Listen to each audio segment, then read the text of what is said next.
ये कहानी है एक तोते और तोती की, दोनों पति पत्नी की। उनकी शादी को काफ़ी अरसा गुजर चुका था। उनके यहाँ कोई संतान नहीं थी। फिर एक दिन अचानक तोती तोते को बताती है, अजी सुनते हो, आपके लिए खुशखबरी है। मैं माँ बनने वाली हूँ और आप पापा। तोता ये बात सुनकर खुशी से झूम उठता है और गाने गाने लगता है, पापा मैं तो पापा बन गया, पापा मैं तो पापा बन गया। इस तरह वो दोनों बहुत खुश थे। वो दिन आ गया जब तोती ने दो सुंदर अंडे दिए। वो दोनों अंडों की सुरक्षा के लिए सारा समय अंडों का फेरा देती थी। फिर एक दिन उनके दोस्त आए और उनसे कहा, अरे तुम दोनों आजकल खाने पे क्यों नहीं आ रहे हो? हम सब लोग तुम्हारा इंतज़ार करते हैं, तो आज सोचा तुम लोगों को साथ ले चलते हैं। ये सुनकर तोती बोली, हाँ जी, मुझे भी अब बहुत भूख लगी है, बर्दाश्त नहीं हो रहा। क्यों ना कुछ स्वादिष्ट फल खाने चले।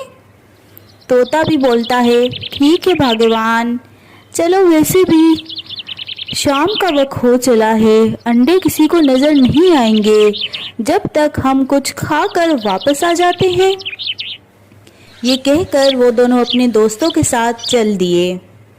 दूर कहीं खड़ा एक सांप अपनी बिल से ये सारी बातें बड़े गौर से सुन रहा था और हंसकर कहने लगा, हा हा हा, अरे मूर्खों, मैं तो यहाँ अपनी बिल में छुपकर तुम्हारी सारी बातें सुन रहा था। अब तो मैं तुम्हारे ये स्वादिष्ट अंडे निगल जाऊंगा।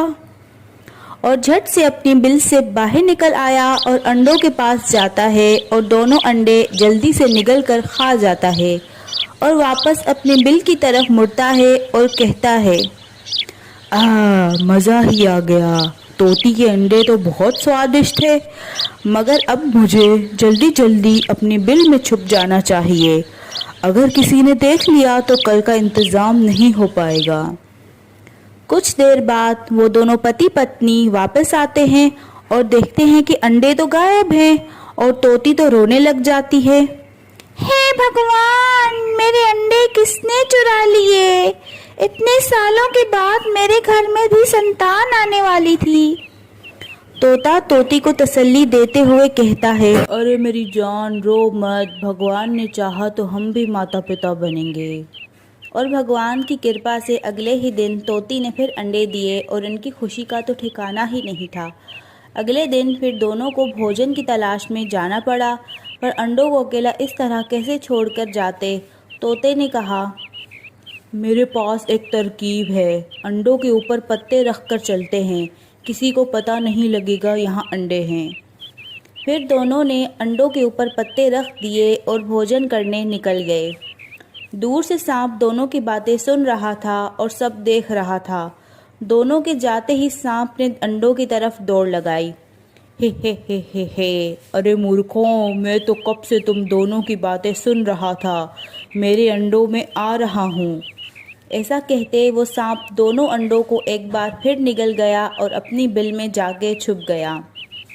तोता और तोती वापस आए तो अंडे फिर गायब थे।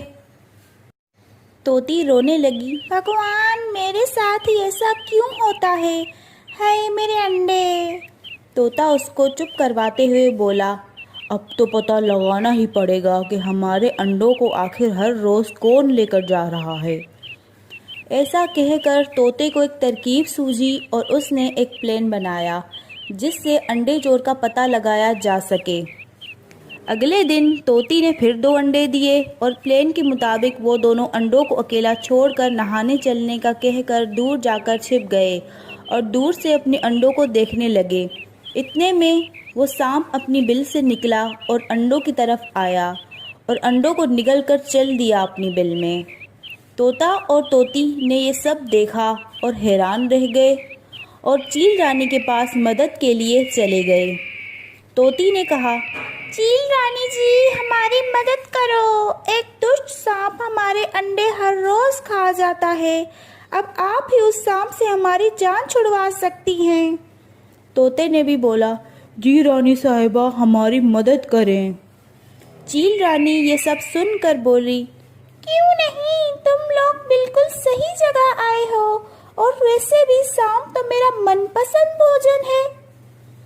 अगले दिन तोती ने फिर 2 अंडे दिए और प्लान के मुताबिक खाना खाने के लिए निकले। ये देखकर सांप अंडों की तरफ निकला। चील भी दूर से ये सब देख रही थी। सांप जैसे ही अंडों के पास पहुंचा तो चील भी सांप को चोंच में पकड़कर उड़ा ले गई। चील की चोंच में सांप ने कहा, चील रानी, तुम कहाँ से आ गई? भगवान के लिए मुझे माफ कर दो, मैं आगे से किसी के अंडे नहीं खाऊंगा।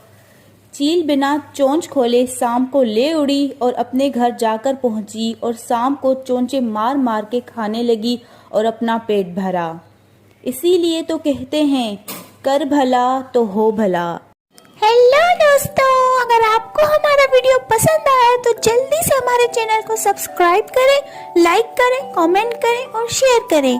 और हाँ, सब्सक्राइब करने के लिए बेल आइकन को दबाना मत भूलिएगा, ताकि आपको हमारी हर वीडियो का नोटिफिकेशन मिल सके।